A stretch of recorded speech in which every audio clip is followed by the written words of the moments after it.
Welcome to Bristol Wellbeing College's Writing with Memory workshop, the second in our online series of Writing for Wellbeing. In this session, we will look at how we can use writing to build up new memories rather than returning to old ones. There will be some short writing activities for you to do at home. Before we begin, press pause and grab yourself a pen and paper. You will also need a stopwatch or timer. This could be your phone, for example. Building memories. Our memory is a strange thing. It is born of sensation when we store information sent to it by our sensory organs, like our ears and our eyes. Then we build around it using our perception of that event. This is what makes every person's memory so unique. Here's a 1-minute challenge. How will you remember this spring of 2020? Grab yourself your pen and paper and have them ready. Then set your timer to 1 minute. In that minute, pause this presentation and just jot down any words or phrases that come to mind immediately. Remember to only allow yourself a minute.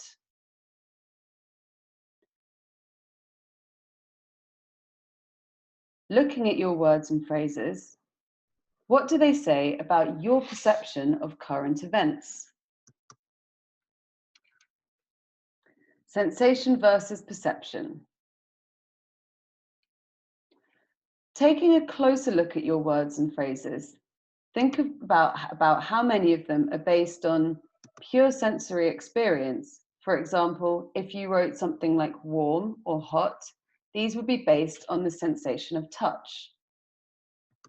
And now look at how many of those words and phrases are built from your perception, the way you tend to look at things based on past experiences, common sense, and your existing knowledge. For example, the word isolated would be based on your previous experience of social life and your knowledge of human society. Or something like uncertain, anxious. These words would be based on the experience of having set our routine. It would also come from our knowledge of current affairs and what these mean to us. Here are the examples written for you. It's okay if you can't identify all of your words. Just try a couple. You can pause this presentation while you have a think. Rebuilding memory. Now for the fun part. We are going to write this memory now as if it is from the perspective of something or someone else. Take a minute to think of a person, animal, or even an object. Here are some ideas. Your GP, the birds, your cat or your dog, or even a defunct EasyJet passenger plane. How would these remember this spring of 2020? First, pause the video just while you have a think.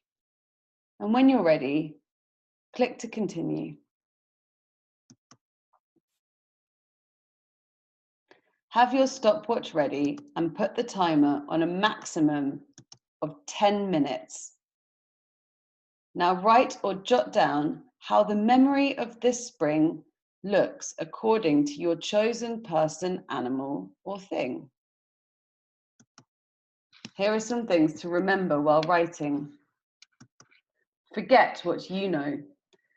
It's difficult to eject what we know from our perception, but whatever is a fact to you may get in the way of forming your cat's perception. Think about the standpoint from which your person, animal, or object experiences the world. Are they high up or low down? Are they able to move around or do they stay in one place? And what is their strongest sense? Avoid injecting your experiences into this other person, animal, or object's memory. And finally, avoid self-editing. Please don't let your inner critic stop you from putting pen to paper. You don't even need to worry about the above points at all. They may feel irrelevant to you right now. At this stage, just write as freely as you can, and you can go back to your writing and edit it later. Now over to you.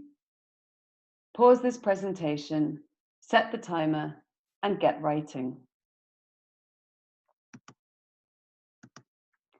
Memory to memoir. A memoir is not the same as an autobiography. An autobiography is much more concerned with facts, dates, and the order of events, and generally it will cover a lifespan. A memoir focuses on a particular period or event. It is an expression of feeling and tells us how the events mattered to that person. On the following slide, we will look at some examples. So, if I was writing an autobiographical account of this month, it might read something like, by early April 2020, the government imposed a 12-week isolation period for all those with underlying health issues. I received my letter on the Thursday morning. I texted around my friends to see if any of them had received the same. Only one had, and she was pregnant. On the other hand, my memoir might read something like this. I was sitting on the windowsill eating a bowl of Rice Krispies when my husband handed me an official-looking envelope. In my experience, official-looking envelopes spell trouble, so I delayed opening it to finish my Rice Krispies without the trouble. In fact, the day outside the window looked as if for once the world was completely trouble-free, though we knew it wasn't. Still, in my bubble with my Rice Krispies, I wanted to keep it that way. The important thing is that a memoir focuses on a certain period or theme in your life and explores what you felt, discovered, and thought in that time. It is these details that make it interesting both to write and to read. Now for a quick exercise that will help us think about how and what we notice and observe about life. Watch the following video.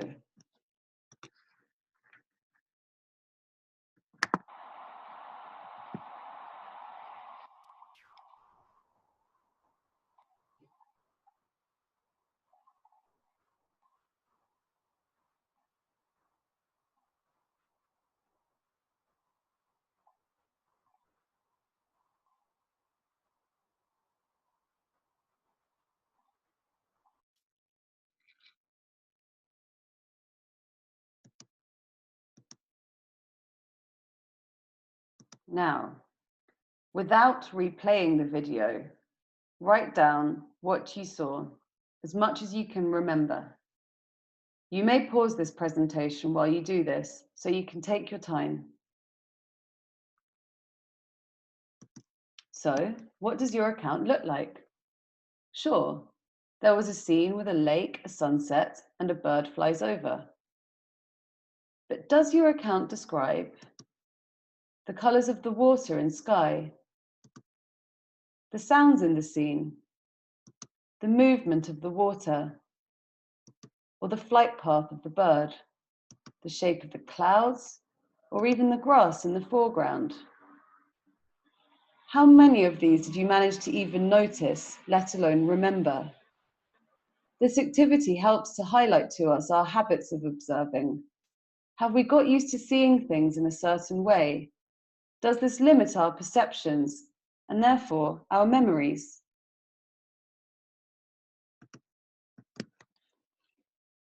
Making it memorable.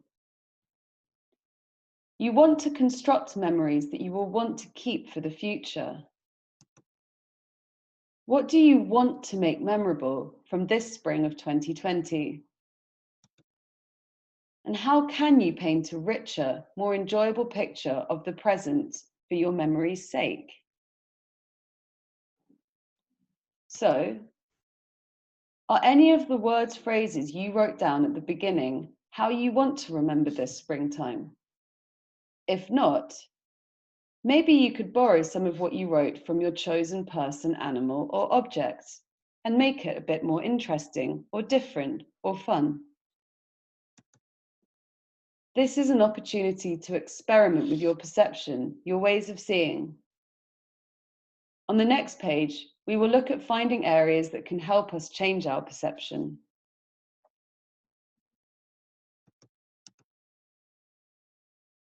Ideas.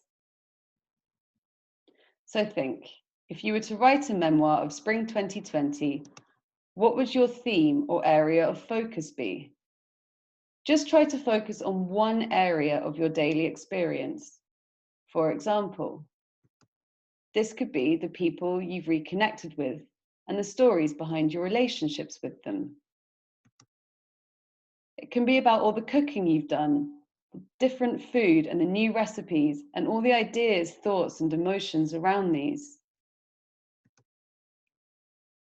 You could write a memoir about being in the garden during this time, watching the seasons change, plants grow, and your relationship with the natural world and how it changes.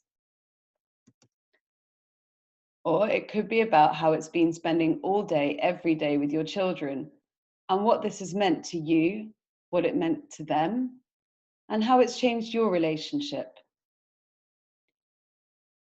Pause the video and just take a moment to consider what you would make memorable from your spring 2020. Just jot down a couple of ideas.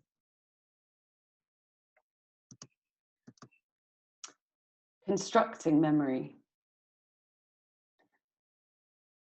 Now that you have an area of your life that you would like to focus a memoir on, it's time to start constructing your memories.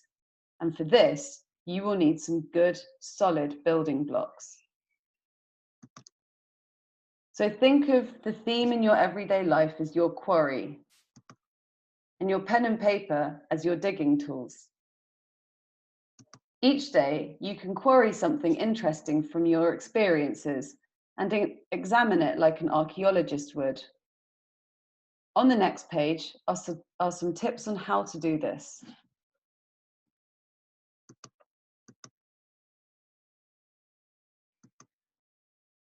When constructing your memories of spring 2020, try the following.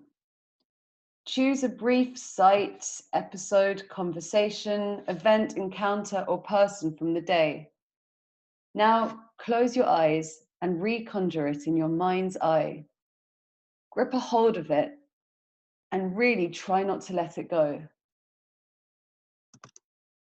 First, jot down describing it as you immediately see it. Then, have a go at rewriting this in third person, changing every I or my or me to they, she, he, his, her, theirs, etc. How does it read now? If you can remember, describe the moment just before the encounter or event and the moment just after. Now for some vivid remembering. In your mind's eye, take a look at the surroundings of the memory, such as the light quality or the arrangement of the room, or the sounds that were happening around you. Try to recall each of your senses and how the experience affected them. Remember, you don't have to do all of these. They are just suggestions. And also bear in mind that what you write doesn't have to be accurate. It's your interpretation of the event, and it's important that you play around with it and have fun.